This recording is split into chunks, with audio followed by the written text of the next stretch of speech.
Eu nunca fui uma pessoa que acreditava em coisas que não podiam ser explicadas.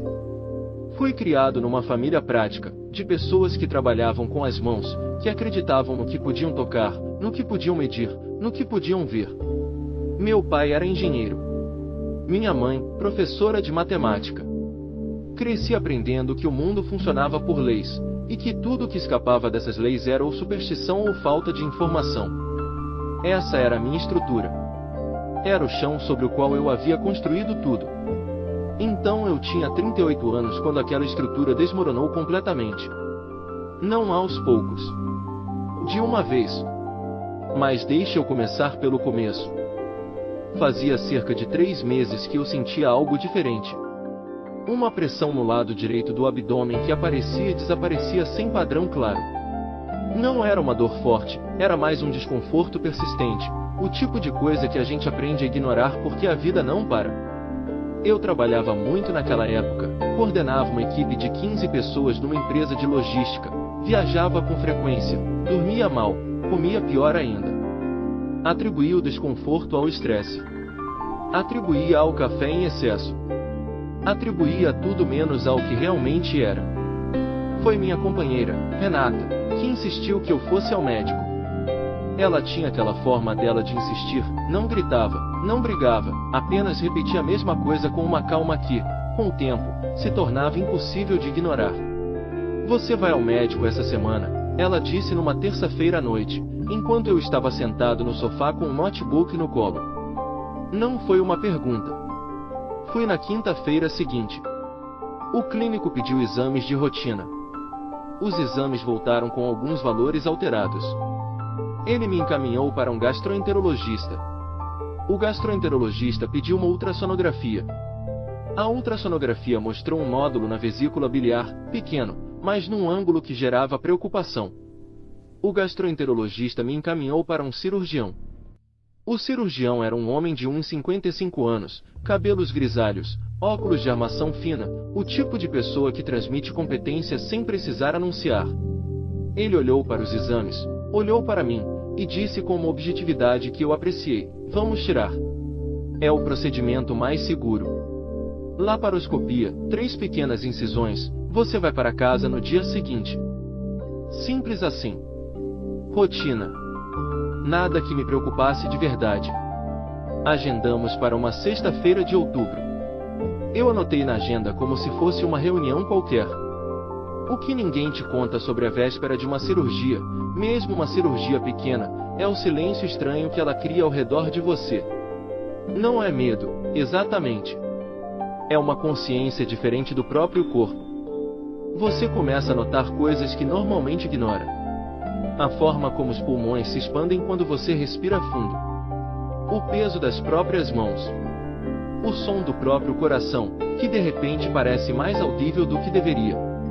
Eu passei a noite anterior acordado até mais tarde do que pretendia. Renata dormiu cedo, ela trabalhava cedo, e eu fiquei sentado na varanda, com um copo de água, olhando para a rua lá embaixo. Não estava angustiado. Era mais uma espécie de contemplação involuntária. Minha mente ficava voltando para coisas pequenas, aparentemente sem conexão. Uma viagem que eu e meu pai fizemos quando eu tinha 12 anos. O cheiro de terra molhada depois de uma chuva forte. A voz da minha filha quando ela era bebê e chorava de madrugada. Eu não sabia, naquela noite, que aquela contemplação estranha era o meu sistema nervoso se preparando para algo que a minha mente racional ainda não conseguia antecipar. Dormi pouco. Acordei antes do alarme. Chegamos ao hospital às 6 da manhã. Renata veio comigo, ela havia reorganizado toda a agenda dela para isso, algo que ela fez sem comentar, sem esperar agradecimento, simplesmente fez. Eu carreguei uma mochila pequena com o necessário para uma noite, como o cirurgião havia recomendado. O hospital tinha aquele cheiro. Se você já entrou num hospital, você sabe exatamente de que cheiro estou falando. É uma combinação de desinfetante, ar-condicionado e algo mais difícil de nomear, uma limpeza que é quase artificial, como se o lugar estivesse constantemente tentando apagar qualquer rastro de humanidade das superfícies. Aquele cheiro entrou pelas narinas e instalou na memória de uma forma que eu só entenderia mais tarde. Fizeram o check-in. Assinei documentos. Troquei de roupa, aquela camisola hospitalar aberta nas costas que é projetada para eliminar qualquer dignidade remanescente. Uma enfermeira jovem, de cabelos presos e movimentos eficientes, verificou minha pressão, minha temperatura, fez perguntas sobre alergias, medicamentos, histórico familiar. Tudo foi anotado. Tudo foi processado. Renata ficou comigo até o momento em que as portas da área cirúrgica se abriram. Ela segurou minha mão por um instante, não disse nada, apenas segurou, e então eu fui. A sala cirúrgica é um ambiente que a maioria das pessoas nunca vê por dentro enquanto está consciente. É menor do que o imaginário coletivo sugere, pelo menos aquela era. Mas o que ela perde em tamanho, ela compensa em intensidade sensorial. Tudo é branco ou prateado. As superfícies refletem a luz de um jeito que cansa os olhos. No centro, a mesa cirúrgica, estreita, firme, revestida de material que parece frio mesmo antes de você tocá-la. Acima da mesa, a luz cirúrgica, circular, enorme, com múltiplos focos convergindo num único ponto com uma precisão quase matemática. A equipe já estava lá. 3 pessoas além do cirurgião, um anestesista, uma instrumentadora e uma circulante. Eles se moviam com aquela eficiência característica de quem repete os mesmos gestos todos os dias, uma coreografia tão ensaiada que parece automática. Poucas palavras. Movimentos precisos. O ambiente tinha uma qualidade quase litúrgica, aquela sensação de ritual que acontece independente da presença ou ausência de quem é o objeto central dele. O anestesista se apresentou. Era um homem mais jovem do que eu esperava, talvez uns 35 anos, com uma simpatia que parecia genuína mas também claramente treinada para tranquilizar pacientes. Ele explicou o que ia acontecer. Sedação geral. Eu não sentiria nada. Eu não lembraria de nada.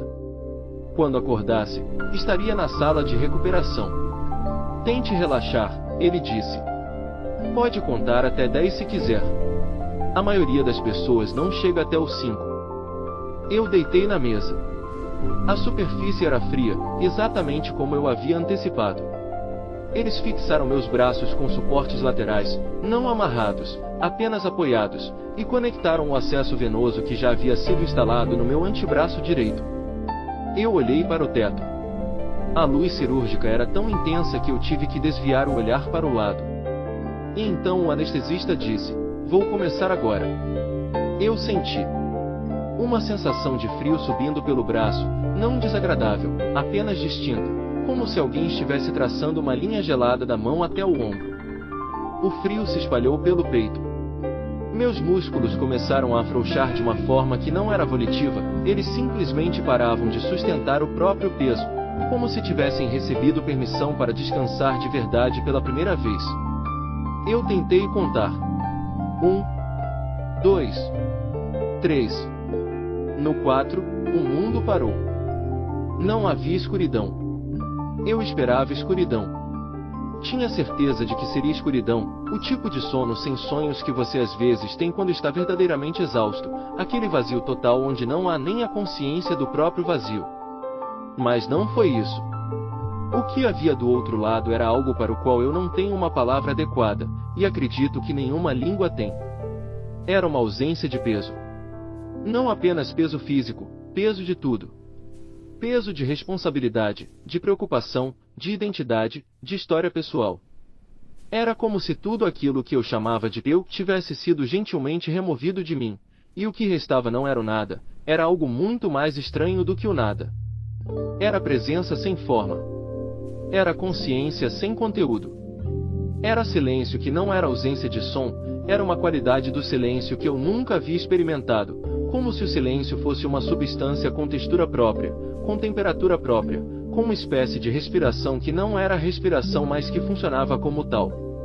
Eu não sei quanto tempo durei naquele estado. O tempo, ali, não funcionava da forma como eu conhecia. E então, sem transição, sem aviso, sem nenhuma sensação de movimento, eu estava olhando para baixo. Não foi gradual. Não foi como acordar de um sonho.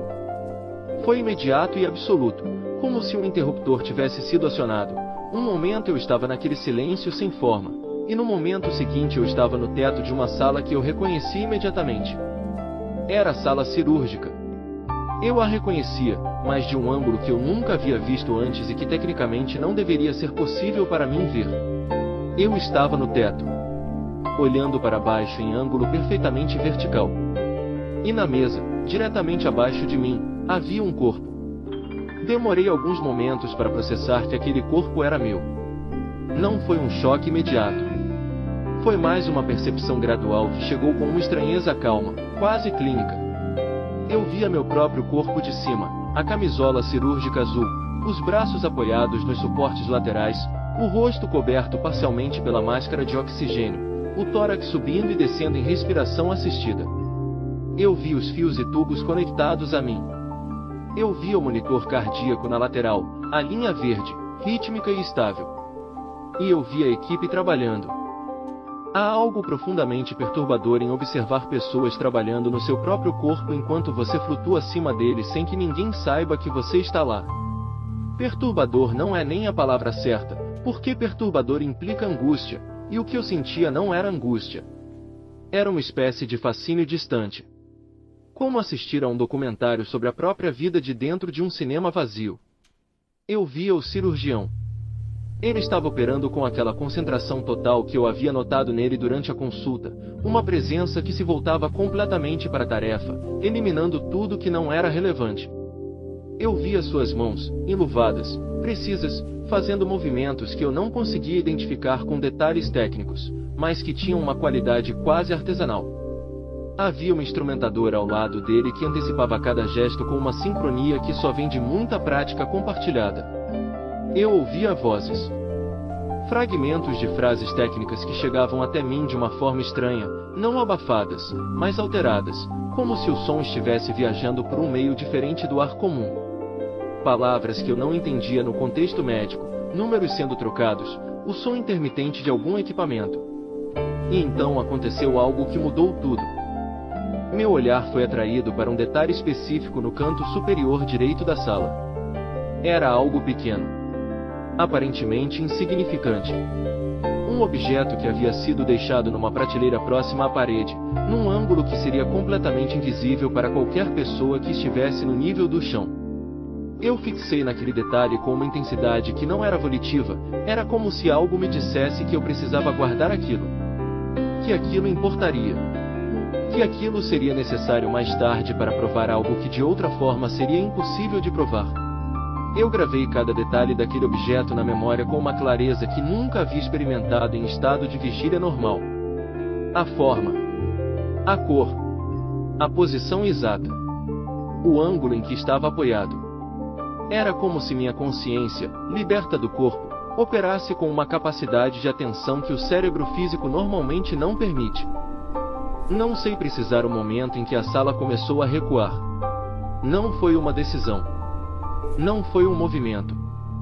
Foi como se o campo visual fosse sendo gentilmente expandido, e a sala cirúrgica, com sua equipe, com seu monitor, com seu corpo na mesa, fosse se tornando cada vez menor dentro de um contexto cada vez maior.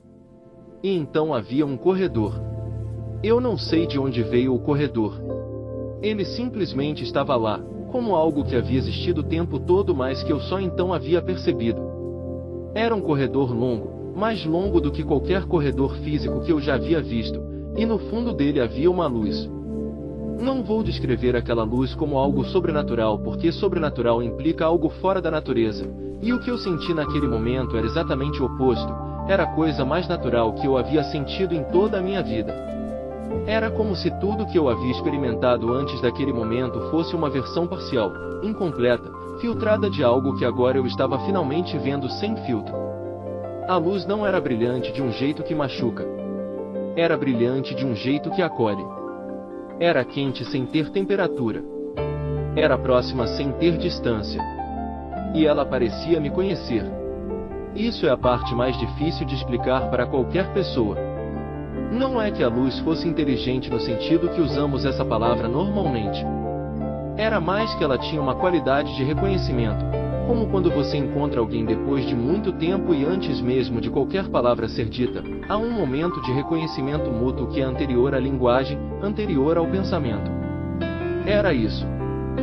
Só que amplificado por uma ordem de magnitude que eu não consigo quantificar. Eu me movi em direção à luz. Ou fui atraído, não havia distinção clara entre essas duas coisas. Há um momento que eu chamo de fronteira, embora não fosse visível como tal. Era mais uma percepção, a sensação de que havia um ponto além do qual algo seria diferente de uma forma irreversível. Não ameaçadora. Apenas definitiva. E naquele ponto, algo aconteceu que eu ainda não sei nomear adequadamente. Não foi uma voz. Não foi uma imagem. Foi mais parecido com um entendimento que chegou completo, sem precisar de palavras para se formar, como quando você resolve um problema e de repente a resposta está lá, inteira, sem que você consiga descrever cada passo que te levou até ela. O entendimento era simples, ainda não. Não havia julgamento naquilo. Não havia tristeza. Não havia implicação de que eu havia feito algo errado ou de que eu merecia ou não merecia continuar. Era simplesmente uma informação, clara e completa, ainda não era a hora. Havia algo a que eu precisava voltar. Havia algo que eu precisava terminar, não no sentido dramático de uma missão grandiosa, mas no sentido humano e modesto de uma vida que ainda tinha capítulos não escritos. E então a força veio. Foi como cair. Não literalmente, não havia sensação de queda física, de gravidade, de velocidade no sentido convencional. Mas havia uma contração súbita e violenta de tudo que havia se expandido. A consciência que havia se espalhado por aquele espaço sem bordas foi comprimida de volta, forçada de volta, para os limites estreitos de um corpo físico com um peso e uma densidade que eu havia completamente esquecido. O impacto não foi doloroso. Foi desconcertante de uma forma que a dor não consegue capturar. Era como se eu tivesse sido lembrado, de forma brusca e irrevogável, de que eu tinha ossos. Que eu tinha músculos. Que eu tinha um fígado e pulmões e um estômago e uma vesícula biliar que acabará de ser removida. Que eu era matéria. Que eu era peso. Que eu era localizado num ponto específico do espaço. Abri os olhos. A luz da sala de recuperação era agressiva de uma forma que a luz cirúrgica não havia sido, menos intensa, mas mais crua. Havia um zumbido baixo de equipamentos. Havia o cheiro de novo. Havia uma enfermeira ao meu lado que disse algo que eu não consegui processar imediatamente. E havia dor. Não insuportável, mas presente, concreta, ancorada em 3 pontos específicos do meu abdômen onde as incisões haviam sido feitas. Uma dor honesta, de alguma forma. O tipo de dor que diz: você está aqui, você é real, isso aconteceu. Eu tentei falar. Saiu um som rouco que não era palavra nenhuma. A enfermeira disse: calma. Tudo correu bem. Você está na recuperação. Eu queria dizer: eu sei que tudo correu bem. Eu estava lá. Mas não disse nada. Renata estava lá quando me levaram para o quarto. Ela segurou minha mão com aquela mesma calma dela, perguntou como eu estava, disse que o cirurgião havia falado com ela e que tudo havia sido exatamente como esperado. Eu disse que estava bem. Disse que estava cansado. Disse que queria dormir. Não contei nada naquele dia. Não porque eu duvidasse do que havia experimentado. Era o oposto. Eu tinha uma certeza tão absoluta do que havia vivido que a ideia de tentar traduzir aquilo em palavras para alguém que não havia estado lá parecia quase uma profanação. Como tentar descrever uma cor para alguém que nunca viu? As palavras existem, mas a experiência não cabe nelas. Passei a noite no hospital. Dormi pouco e de forma fragmentada. Cada vez que acordava, a primeira coisa que vinha era a memória, não desbotada como as memórias de sonho que desaparecem na manhã, mas vívida, nítida, consistente. Cada detalhe exatamente onde eu o havia deixado. E o objeto naquela prateleira. Sempre o objeto naquela prateleira. Fui para casa no dia seguinte, como previsto. A recuperação física foi tranquila, alguns dias de desconforto, restrições alimentares temporárias, nada que me impedisse de funcionar. Mas internamente, algo havia mudado de uma forma que eu ainda estava tentando mapear. Eu me peguei olhando para as coisas de maneira diferente. Não dramaticamente diferente, não foi como se eu tivesse tido uma conversão repentina ou como se eu acordasse pela manhã com uma nova filosofia de vida pronta e embalada. Era mais sutil do que isso. Era uma espécie de presença aumentada. Uma atenção diferente para o que estava na minha frente em cada momento. Mas havia aquela questão do objeto. Depois de alguns dias, quando me sentia fisicamente capaz de sair, pedi a Renata que me levasse até o hospital. Disse que precisava assinar alguns papéis pendentes do pós-operatório, o que era verdade, havia realmente papéis pendentes, então não era uma mentira, apenas não era a razão principal. No hospital, após resolver as questões burocráticas, pedi à enfermeira do andar se era possível falar com alguém da equipe cirúrgica que havia me atendido. Ela verificou. O cirurgião não estava disponível, mas a instrumentadora, uma mulher de uns 40 anos, cabelos escuros, expressão prática, estava de plantão e concordou em me receber por alguns minutos. Sentamos numa salinha pequena, daquelas de reuniões rápidas, com uma mesa e cadeiras plásticas e uma janela de vidro que dava para o corredor. Eu não sabia exatamente como começar. Então comecei pela experiência, de forma direta, sem floreios. Disse que havia tido uma experiência incomum durante a cirurgia. Disse que havia a sensação de estar fora do corpo, olhando de cima.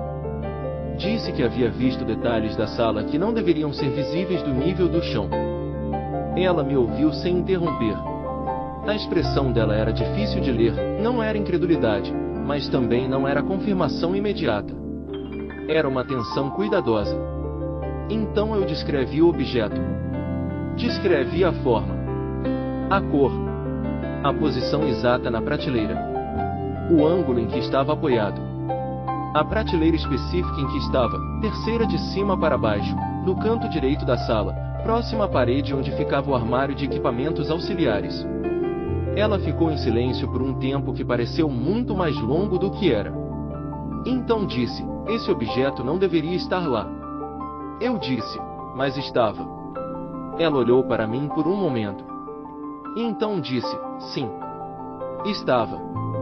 Eu mesmo coloquei lá por acidente antes de começar a preparação e esqueci de retirar. Ninguém comentou sobre isso depois. Ela fez uma pausa. Não é possível ver aquela prateleira do nível do chão. O armário bloqueia a visão de qualquer ângulo lateral. A única perspectiva de onde aquilo seria visível seria diretamente de cima. Ficamos os dois em silêncio. Não havia muito a dizer depois disso. Há uma transformação que acontece em pessoas que vivem experiências como essa, e ela raramente é do tipo que aparece em filmes. Não é a iluminação súbita, a missão revelada, a vida completamente reorganizada em torno de um novo propósito grandioso.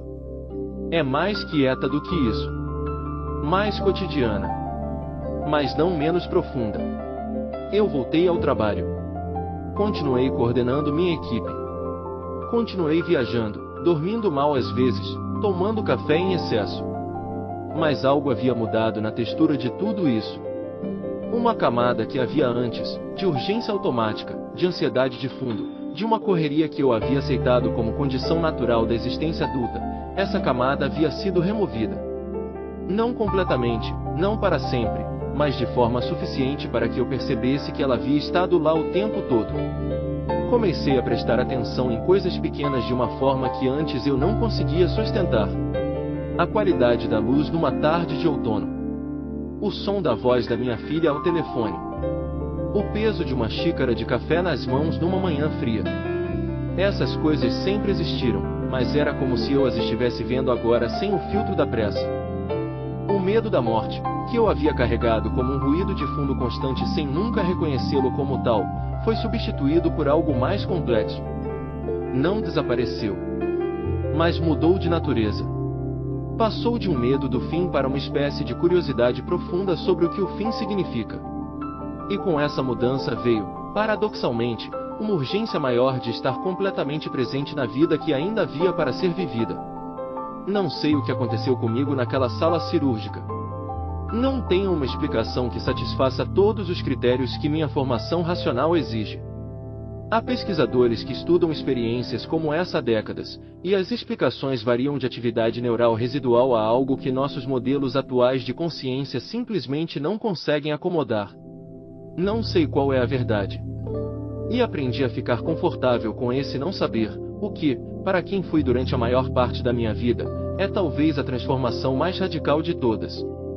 O que eu sei, com uma certeza que não precisa de validação externa, é o que vi naquela prateleira.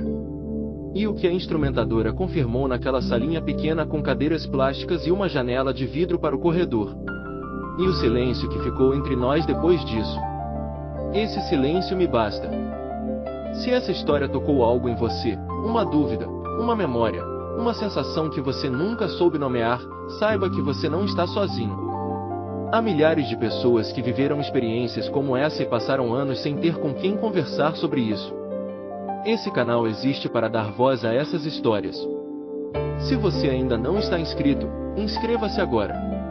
Ative o sino. A próxima história pode ser exatamente aquela que você precisava ouvir.